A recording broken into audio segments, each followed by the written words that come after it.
Good evening, folks. I thought today we might have a bit of a history journey, just to see if I can help you better understand who it is I'm speaking of when I say the priesthood. Okay, because obviously everybody's got their own idea of what exactly it means. But I'm pretty sure you're going to be very surprised when you actually realise who it is I am describing when I speak of the priesthood. Okay, so you might want to pause it, go and make yourself a beverage of whatever description, or roll one up, whatever it is your fancy, and sit back and let's have a little journey into history and the now. Okay, so Greece. Everybody's heard of ancient Greece. Oh, Alexander the Great, Socrates, you got Plato, blah blah blah, you got Homer. Okay. Yeah, but what you never get, unless you actually really study the classics, is what's it all about? You know, what's all that about? Because I'll tell you, it's not what you think it were about. You see, the nonsense, the babble that you fed gives you a false impression of the narrative of the days of Socrates and Plato. Because if we say that between 1000 BC to 700 BC, Greece lost its heritage completely, and that would describe to Plato by the Egyptian priest when he explained that the Athenians were a far superior race than the Greeks of his day. So they sort of lost their heritage in a 300-year period. So it wasn't until you got to about 700 BC that they started to reconnect this old heritage and try and re-implement it in what we know as Greece. Now, 720 BC, that's when Homer were doing his shindig.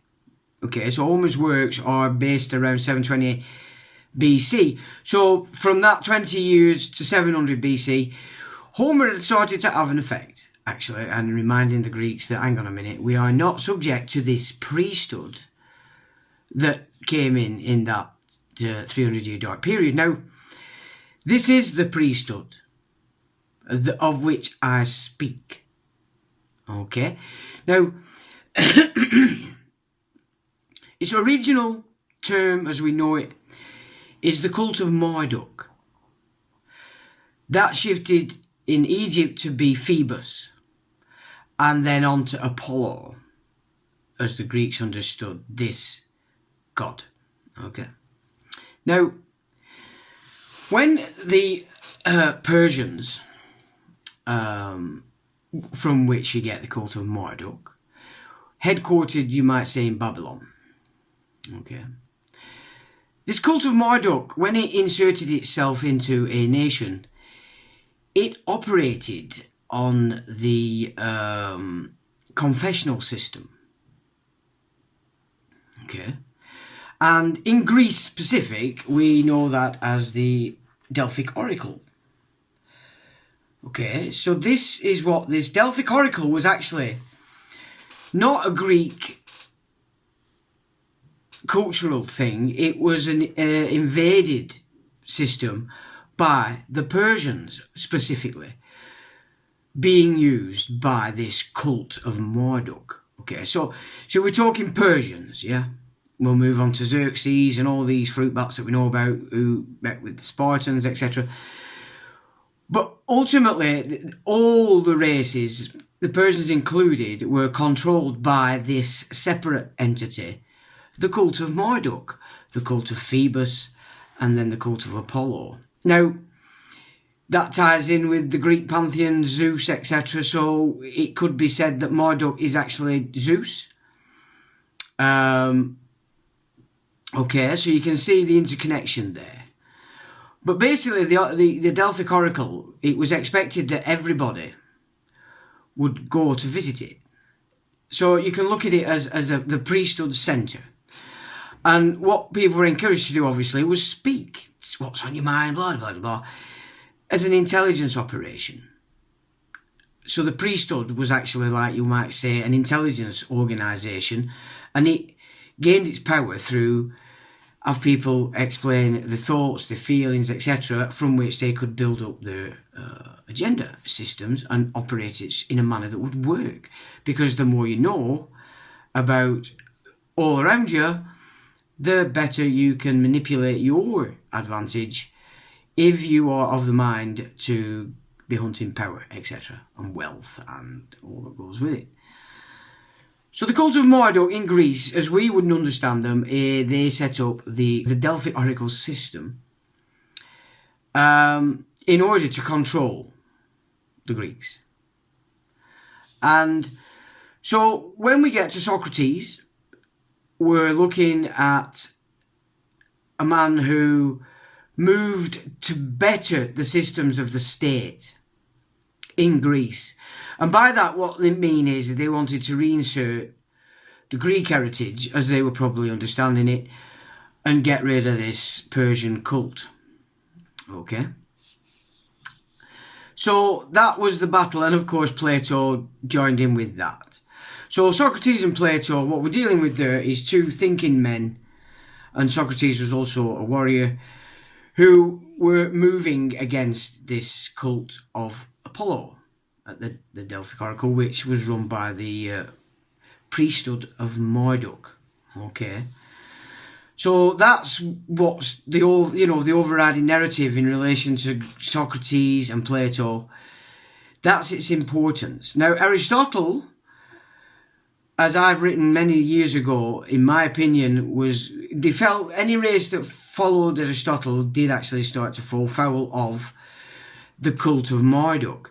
And Alexander the Great showed you that when he got rid of Aristotle and moved back to the Greek idea of democracy, as it were. In and of itself wasn't actually brilliant, because the Persians could use it to their advantage as well. Anyway, but let's get back to the tale. So Socrates and Plato, they were creating this new idea, which wasn't really a new idea. It was bringing back the old Greek heritage to oppose and get rid of this cult of Marduk, or of Apollo, as we know this. Now remember that Constantine was a subject to Apollo. You see? Can you see where we're starting to just get an insight into who's actually who here, really? Because you look back in history and you're either pagan or Roman. The overall paradigm, yeah? Pagan or infidel, as it were, but you could say pagan covers all those back in its day. Or the Romans. The Delphic Oracle were actually basically acted as a confessional network. And everybody was encouraged that they had to go at some point in their life and spill the beans. And then get something in return, as though some prophecy about your future. So you're dealing with the fortune teller kind of scenario, yeah? So we can see again there's a distinction between who the Greek people were and the Egyptians, etc. And then this other antagonistic or mimic, you might call, because it would carry its own agenda and its own system, but it would allow it to mimic whichever nation it had entered in a capacity to keep people on the side, as it were, So there is a distinction between what was from Greece and then on into Europe and up and beyond, and this Eastern group that ran mainly the Persians, but in fact were a separate cult, the cult of Marduk, okay? Phoebus in Egypt and Apollo, known as Apollo, in Greece. So that's basically what was going on with Socrates and Plato. And of course, Plato wrote copious books, etc., and papers on how to create a better state by improving its rules and the methods by which it actually governed itself, and then onto the city-states, which Greece was also famous for. So what they actually did is move it back to what they call the Solon laws, which was the older Athenian ones, as described Plato, as being superior to the Greeks of Plato's day. So by 595 BC, they sort of achieved Greece as a separate thing. We don't need to go into all the wars and realm battles, etc., because we're just following this two strains as it moves forward. And then, so they've got some kind of cultural heritage back of the Greeks, and it's in opposition and at the cost to this cult of Marduk operating the Persian empires, etc. And then you get Cyrus the Great. Now, Cyrus the Great is the man who was invited to invade Babylon to kill its king, because of course who invited Cyrus in? The cult of Marduk. So whenever Cyrus came in, killed all the leaders and those attacks, blah blah blah blah, but yet still the cult of Marduk was at the helm, and now they had this guy Cyrus, and Cyrus freed all the slaves, etc., etc., and it was he who allowed the captive Jews of the day, or Judeans, who had been put into captivity, to go back and rebuild the temple. Okay, I've written about this on the website, and also the connections to Donald Trump with that, because the Israeli coins are depicting Donald Trump as King Cyrus. So it's very important that people start to grasp this narrative, because unless you've been educated at the highest levels, this is not the story you get when you're studying the Greeks. Obviously, I've had to educate myself.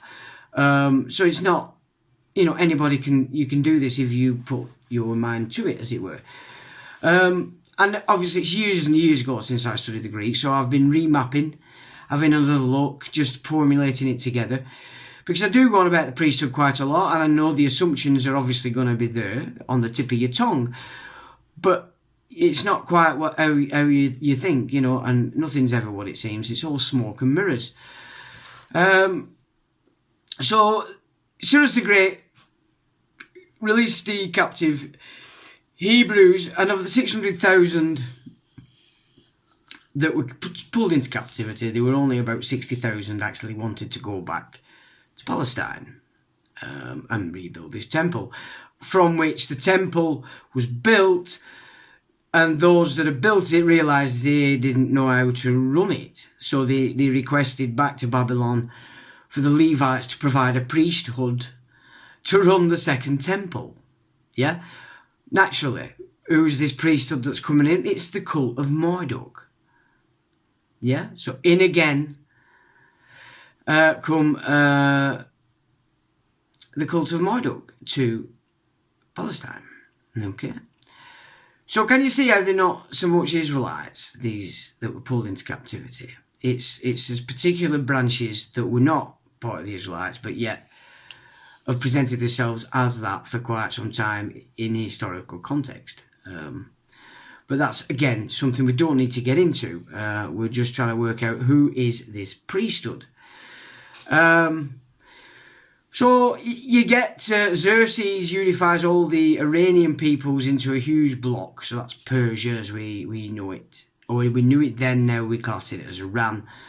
But Iraq also, but big Babylon was in Iraq. So that area is where Xerxes pulled and unified all these peoples together under one ideology. And then they start a conquering game. So this is 550 BC. Xerxes is off conquering like a belter. 547 BC, conquers Lydia. 539. That's when Cyrus actually was invited into Babylon. So 539 is when Cyrus was invited into Babylon, killed the monarch, killed all those associated with the monarch so that the priesthood could rule supreme and then use Cyrus for their own ends. And from that, they got the priesthood into Palestine and classed it as the second temple. So the distinction's huge, and it's always, the distinction is the Greeks and the Persians. So it's the Greeks versus the cult of Marduk. Yeah, as Egypt had to deal with the same in its time, you know. And the reason Egypt and Greece are so important is because they actually kept records, you know, real records of everything. And this is, and then they've obfuscated this narrative and just presented it in ways that just think you understand what was going on back then, but obviously you really weren't. So, and then you've got various rebellions, and then you've got Persians invading Greece, etc., etc. And then Xerxes in 480 BC invaded Greece, and he was defeated, of course. And we have all the Spartan wars, etc., etc., going on there, where the 300 took part, because the Spartans also operated on a priesthood prophecy system, totally controlled by the cult of Marduk. Can you see what we're saying here? You have a cult of Marduk, you've got oracles. You've got come in and confess, you know. Okay, so let's just clear something up now, because again, people go, well, confession, where does that belong? Now, confession didn't come into the game until 1215. And as I've said many times before, it's my opinion that the church itself, from its beginnings, wasn't anything like we understand it from the last 1,000 years. And I've discussed the Carolingian incursion, the creation of the Holy Roman Empire, etc. There was a demarcation, and I can find it as the Carolingians. That was once they intruded into Europe through Charlemagne, things did change. So one would have to ask, who did Charlemagne represent? It would have to be, in my opinion, this cult of Marduk. Because he gave the money positions, the money men, the lenders, the usurers to the Jews then. Of course, 600,000 of them remained in Babylon, where the cult of Marduk had its seat. So this is why we get the mix of off Bible, so created heaven, earth, man, male, female, and then this Lord, yeah, and then this Adam and Eve, who basically kill the child, murder Abel, and end up with Cain. Legal title, we've discussed it. I do see that as definitely having some significance. We're not stating fact here, but in such, when you look at these stories from a different perspective, then it certainly makes a lot of sense, you know. Why would they not just be on the earth? You know, this garden. No, it's a different language because it's a different tale, you know. So it's like, Father created man, earth, heavens, and then, so formal English, and then you go into legal English, and you've got Adam and Eve and all the nonsense that comes from that, which is basically what they're all fighting over now anyway. So it worked. Whatever, you know, because they're all battling for supremacy in that who's who, where I came from, blah, blah, blah. Abrahamic. They're all fighting over his loins, the products of, basically. So, you know. So, the 1215, it was introduced. And it was introduced, what was it? The Fourth Lateran Council. And 1215 AD,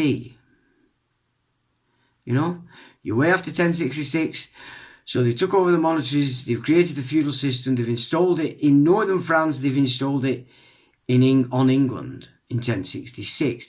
Now we're at 1215, this is King John time, this is Crusade, taking over all the estates across Europe by sending landed gentry off to Crusade, first persuading them to hand their lands, property, titles into trust, with a trustee that they trust.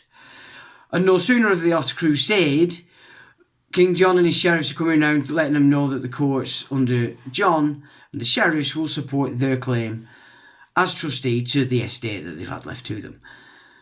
Massive land grab. And that were going on all over England, Scotland. It were going on all over Europe because the Templars were huge, massive centres. Okay? So that needs to be, just grasped and put into this little mix again. So 1215, when this confession system was actually put in, we've had the incursion from the east by then, all been done. We've had the pact between Richard and Saladin. That's the Order of the Mystic Shrine. Shriners, even John Wayne were a Shriner. You'd be quite surprised how infected or our systems are by this cult, and 1,000 years is a long time for them to place it in there and to get to our point now where we don't know where there's arse from his elbow, as if I'm saying the church originally, up until say Charlemagne, was some kind of spiritual semblance and did actually give some kind of spiritual sustenance to those who work with it. If it were not so, it wouldn't have been able to last up until Vatican II, because it still had to have existed for the majority of the priests, etc., to still see their institution as good and fine. And I think Malachi Martin, if anything, did give you that idea, because he was clear that he left the Jesuit order because it was no longer behaving in the manner in which he believed it was supposed to. So in him believing it, then would be everybody else. These secret societies in the main are made up of genuine people, but it's just the command levels where they operate into the inner circle and the real truth of what's going on. And then each society, as you go higher up, these few that command are all one. And then until you get up to the priesthood of Marduk. And the connection to the Israelites through this system comes in the Talmud, which was formed with the Judeans being captive, getting into all the Babylonian babble, the mystery school, etc. Now that's not to say it's not correct and real. So much of what we think today's religion is actually a mimic of Sanskrit, Vedic, as it were, esotericism, the esoteric meaning to this life and our connection to it and how we operate outside of just the material, the physical, as it were. Baptism, for instance, another thing that was put in after 1302, not something that was originally in the church. It was the Vicar of Christ 1302 claimed all souls and all land, from which they invented the baptism system and created a title, Again, after the Crusades, after the Carolingians have formulated the feudal system, You've got to see it in these terms, or it means that everybody that's ever been a Christian in the 2,000 years has been a fruitcake. That's not the case. We built a fantastic civilization on that doctrine. And make no mistake about it, those that decry it are the people that want to destroy it. The cult of Marduk. Whether they understand that's what they connect to or nay, that is a fact of the matter, And this needs to be grasped. So the Talmud and the connection to the Kabbalah, classed as Jewish lore, is after Cyrus, the new temple, incorporating all the Babylonian cult of Marduk into that temple and running it, which is exactly what the man Jesus was saying when he were explaining who they were, children of a murderer, and the law. It's the way it goes. It's the way this cult operates. It gets in, assimilates, and then just takes control, and the population is no wiser. Especially as they're rewriting the histories to obfuscate, remove, and put themselves up on a pedestal as fantastic and amazing. That's our history, Now, it's interesting because we've also covered the Prussians' power especially in relation to Catherine the Great and the 1700s as a century, in that they created massive wars all over the European landmass and gained massive territory. This is the Prussian bloodlines, okay? Now, when you look at the Prussian bloodlines, they operate in exact accordance to this cult of Marduk. See, the way that the Persians used to war is and this is one of the Greek tragedies that was banned because it pretty much presented as it was. Now, what the Persians used to do was come into a nation, kill all the men of soldier age, and castrate the rest, enslave them. They would enslave all the females either by forcing them into becoming one of the wives, or into the harems. Okay, so this is how the Persians operated wherever they went. Now, when you get into some of the stuff that's been preached by such as Chabad Lubavitch, a very high level sabotage-heavy cult system in control of Putin and was in Trump and all the world leaders, blah, blah, blah, and including China. Now, when you look at their stuff and their rabbis preaching, what I've just communicated in relation to how the Persians operated, this is exactly how they're speaking. They're allocating numbers of slaves. The Jews get the most, the Islamists get the next. So this is real stuff. This is the Noahide. Okay, this is what the Noahide is going to push in. It's clearly the priesthood of Marduk. Okay, and it's its final move over Rome, okay, as a system. So what I'm saying is that, Marduk's been involved in Rome for a long, long time, but it hasn't gained total power in all that time. There's been battles going on, and that battle also can be seen in the Jesuits. From its inception, when it was formed, there was a battle going on between the old European aristocracy that was in a class of themselves as Jesuits against the conversos. Okay, I mean, Loyola is known. He had many ties and sympathies with the conversos, the Jewish money people back then. And there was a battle throughout the Jesuits' time up until they were thrown out. Because it was pretty clear by that once that got to that point, the conversos had become dominant within the order, which was a very powerful military order. We forget this. So, of course, anything like that set up, it's a prize for people who seek power. Not to demolish it necessarily, but to control it.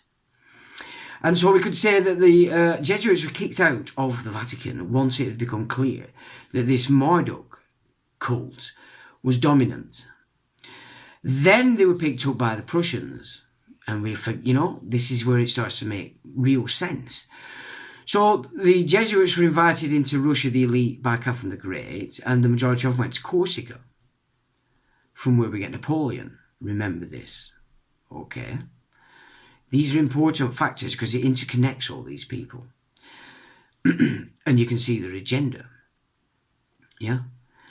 And Catherine the Great invaded Khazaria, annihilated it, pulled a load of them back and stuck them in the pogroms. That's what. And then they created the network that would form the states in these nations that they were invading. And they were sent as indentured servants, to do so. They were sent all over America from 1888 and so to the British Isles. Yeah. From 1888, stopped in England by an Act of Parliament in, I think, 1914 or 15. It's the only way they stopped it. So you can see how this cult of Marduk operates. And since the Second World War, they've been removing the Persian mindset through the Sunni Muslims. Okay? And so there you can see this connection. Again, now the Marduk cult is where you get circumcision from. Okay, that's the mark for the cult. So it shoved itself into Egypt, shows itself in those ways, and then into to Islam. this is how this cult of Marduk, battling with the Europeans, has been successful in great stages, and war is their game, and it indebts you. And now the Noahide system is the finale, and that's where you get the Christian prophecies and biblical prophecies in relation to the end times. And it's the times when this cult's achieved its success by blinding all the populations in the turn, and that's history. That is history in a nutshell. And today they're going for the grab on this end times, because they're quite convinced that the majority of the populations are so dumbed down now they couldn't rebel if they tried. And I have to say, I'm rather disappointed in this last 12 months of what I've seen, and I can understand now why they've decided to do it now. So again, all makes sense. Now let's get to British Isles. When did they come here? Well, it's very simple, and I've pointed you to this report before, but perhaps not gone in depth. Now, many years ago, 12 years ago, something like 13 years ago, we started hunting down power in London. We wanted to work out what the hell's going on. Okay, is it Buckingham Palace? Is that the power? Is it Westminster? Blah, blah, blah. No, what we found was a place called Adelphi House. Okay, it was specifically built for the Hanoverians before they came over, and it's where they lived. Okay, that's where the royal families of the Hanoverian have lived since they came. Now, they don't live in it now, and they didn't 13 years ago. It's now the HQ for the biggest corporate monsters and psychological operations, you know, like the RSA, all these hoity-toity intelligence programming centres like Tavistock, all LSE, London School of Economics, the Fabian Society, which sort of shows you left and right being part of the same. All were started in Adelphi House, and are in the main still headquartered in Adelphi House, and so too some of the mammoth corporate monsters that have, you know, basically took over the globe, all centred in Adelphi House. Now, when you look into that, the whole symbolism of it is Greek, the Delphic oracle. Yeah, it's all in there, and this, I'll put this page underneath so you can take a look. It's all, when the Hanoverians come, it all goes Greek, and we get the Egyptian obelisk also, Cleopatra's Needle, just to tap it off, so that the cult in Egypt has merged with the cult from the cult of the Prussians, came together in the inner city of London with the Hanoverians. And of course, to get to that point, we had the Civil War. You know, Bank of England installed. There we go. Okay. So there you can see, this is where this system got its claws in to the British Isles, the inner city of London, the very thing that's destroying everything, our culture, and destroying it with vigour, and it's looking like a lot of people are going to fall foul of this, and it's rather sad. It would be even sadder if those that have already made a mistake then allow to expand that mistake and do it to the children, the offspring. But, you know, we are as we are. Things are as they are until they're not. And that's the world we live in, and that's what we're looking at. So, a good interconnection of who it is I'm speaking of when I say to you, the priesthood. Okay? And with that, ladies and gentlemen, I will say, till the next time.